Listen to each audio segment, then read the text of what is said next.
이슈 체크 코너로 이어가 보도록 하겠습니다. 최근 시장이 정말 어렵습니다. 오늘도 양시장에 또 급락세로 빠지고 있는 양상인데 어제도 1에서 2% 가깝게 빠졌는데 한국 증시가 다시 한번 이렇게 하락세를 나타내고 있습니다.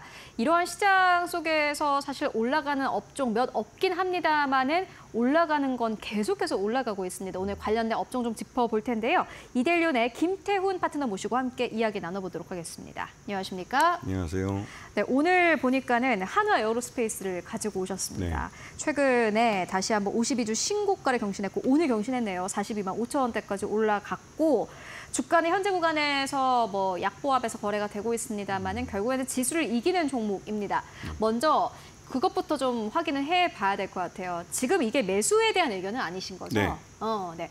지금 이렇게 좀 고점을 높인 상황 속에서 매수에 대한 의견이라기보다는 이 기업이 왜 올라갔고 이러한 기업을 좀 비슷한 기업을 그렇죠. 앞으로 어떻게 찾아볼까 이러한 이야기를 나눠볼 텐데 신고가 행진을 하고 있는 이유부터 먼저 설명 좀 해주시죠.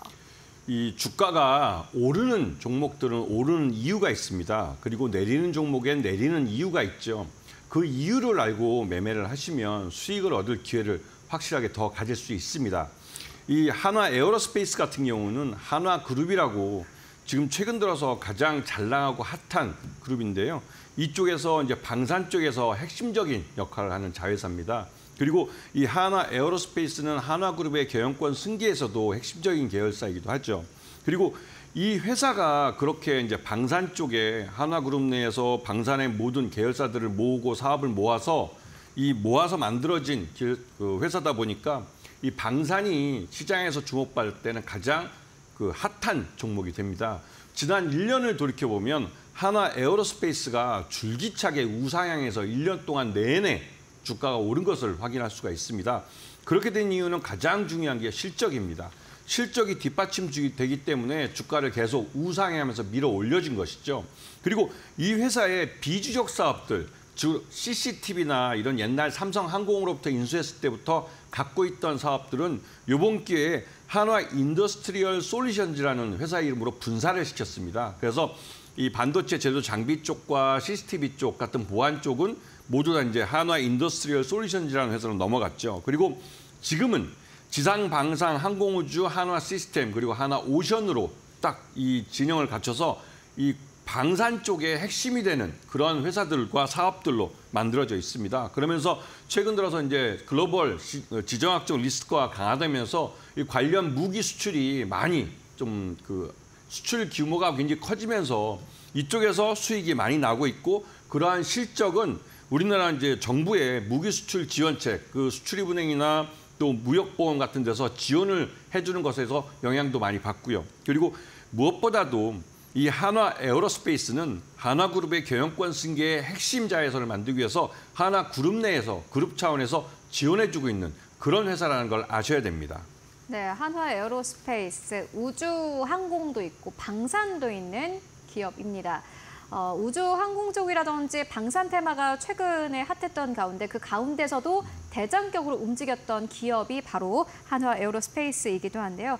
이 기업의 강점 짚고 가도록 하겠습니다. 이 기업이 가지고 있는 강점을 꼽는다면 어떤 것들 꼽으시겠습니까? 지금 아나운서님께서 말씀하신 것처럼 이 한화 에어로스페이스는 이 에어로스페이스란 말처럼 항공 우주 쪽에 이 사업을 가지고 있습니다. 하지만 전체적으로 매출을 만드는 가장 핵심적인 것은 지상 방산 쪽입니다. 그래서 이 K9이나 천무 다연장 로켓 그리고 레드백 장갑차 같이 해외에 수출이 되는 무기들을 갖고 있죠. K9 자주포 같은 경우는 전 세계 시장의 약 70%에서 80% 정도를 차지할 만큼 이 K9 자주포가 전 세계 자주포 시장을 휩쓸었다고 해도 과언이 아닙니다. 여기다가 러우 전쟁으로 인해서 이 지상 방산 무기에 대한 중요성이 다시 한번 강화되면서 이 방산 무기들에 대한 구매가 많이 늘어나게 됐죠. 그리고 호주에서 레드백 장갑차를 이제 구매를 하게 되면서 기존에 호주군이 갖고 있던 구형 장갑차들을 교체를 하고 있습니다. 그리고 그 수량은 앞으로 더 늘어날 가능성이 크고요. 그래서 결국은 K9 자주포 같이 이 전 세계 그 방산 시장에서 자주포 시장을 휩쓴 것처럼 이 레드백 장갑차도 그러한 역할을 해줄 수 있다는 것이죠. 또 한편으로 이번에 이제 스페이스X가 이번에 좀 일론 머스크가 이 트럼프를 지지하면서 미국 내에서 미국 정부에서 중요한 자리를 차지할 가능성이 크고 그에 따라서 스페이스X의 그 규제를 가했던 나사나 이런 데에서 했던 그 규제들이 이번에 많이 없어질 가능성이 큽니다. 그에 따라서 우주항공 쪽에 미국 정부의 투자금이 많이 몰릴 가능성이 크고 시장이 확실하게 성장할 가능성이 큽니다. 여기에 우리나라 이 한화 에어로스페이스도 이 우주항공 쪽에서 나로나 누리호 같은 이 발사체에 대해서 그 기술을 갖고 있고 또 여기에 대해서 투자를 받고 있습니다. 그런 면에서 한화 에어로스페이스의 항공 분야도 이 전체 매출액 중에서 한화 에어로스페이스가 차지하는 전체 매출액에서 방산 쪽이 줄어들 때 그걸 커버해 줄 수 있는 그런 역할을 해줄 수가 있는 것이죠. 전반적으로 이 하나오션은 그리고 계열사를 갖고 있는 하나오션이라고 조선사가 있는데요. 이게 이번에 3분기까지는 적자를 냈지만 이 하나오션이 올 연말에 그 지주회사인 하나로부터 해상 풍력 발전 사업을 넘겨받게 됩니다. 그렇게 되면 내년에 하나오션은 흑자 전환할 가능성이 커지죠. 그러면서 조선업황도 좋기 때문에 전체적으로 하나오션이 흑자 전환하면 하나 에어로스페이스에 대한 부담도 줄어들게 됩니다. 그에 따라서 하나오션은 지상 방산부터 우주항공 그리고 이 조선까지 모두 아우를 수 있는 그런 산업을 모두 갖고 있는 회사로 성장할 수 있는 그런 여건을 갖추게 되는 것이죠. 네, 한화 에어로스페이스의 재무적인 구조가 또 개선된다라는 게 특징이 될 것 같습니다. 테마주이기도 한데 이게 단순 테마가 아닌 게 실질적으로 하고 있는 사업 자체도 계속해서 순항을 나타내고 있고 이뿐만이 아니라 이제 미국의 새 정부가 들어서게 되면은 밀어주는 사업이 될 가능성이 큽니다. 특히나 또 한화 계열사들이 사실 이 관련된 기업들 자체가 최근 들어서 상승 탄력을 아주 강하게 가지고 가고 있는데요. 트럼프 일기 때, 그 취임식 때 한화의 회장이 또 초대받은 바 있습니다. 이에 따라서 앞으로 한화가 이 트럼프 2기 때에도 좀 잘 가지 않을까 하는 이러한 기대감도 함께 나타내고 있는 상황인데요.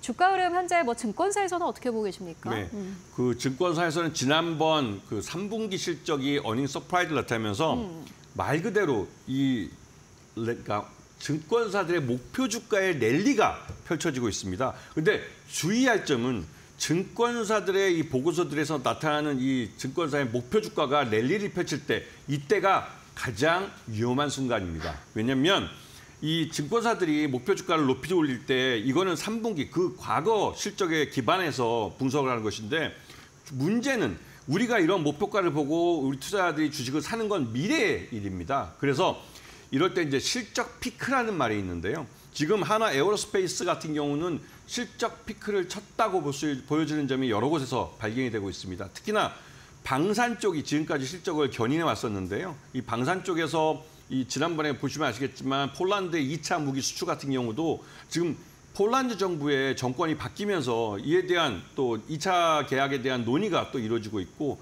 또 여기에서 이제 수출입은행이나 또 무보에서 여기에 대한 자금 지원을 해주는 데 있어서 좀 한계를 느끼고 있습니다. 그런 면에서 이 한화 에어로스페이스의 실적을 견인할 만한 그런 요소가 많이 떨어지고 있죠. 특히나 우주항공 쪽에 투자가 많이 늘어난다는 건 미국 쪽 얘기고 우리나라 이 우주항공은 정부 재정이 좀 어려운 상황이기 때문에 쉽게 이 투자가 늘어난다고 보기도 좀 어려운 측면이 있습니다. 그러다 보니 한화 에어로스페이스의 이 목표 주가는 증권사들만의 랠리가 될 가능성이 있다는 점을 충분히 인식하고 계셔야 되는 겁니다. 한화 에어로스페이스 증권가에서는 연이어서 목표 주가를 상향 조정하고 있습니다만은 사실 요럴 때가 어떻게 보면 투자 심리가 이제 피크를 찍는 그러한 시점이다라는 그러한 또 자의적인 해석도 해주셨는데 네. 그렇다면 이러한 기업들 투자 전략은 어떻게 가져가 보면 좋겠습니까?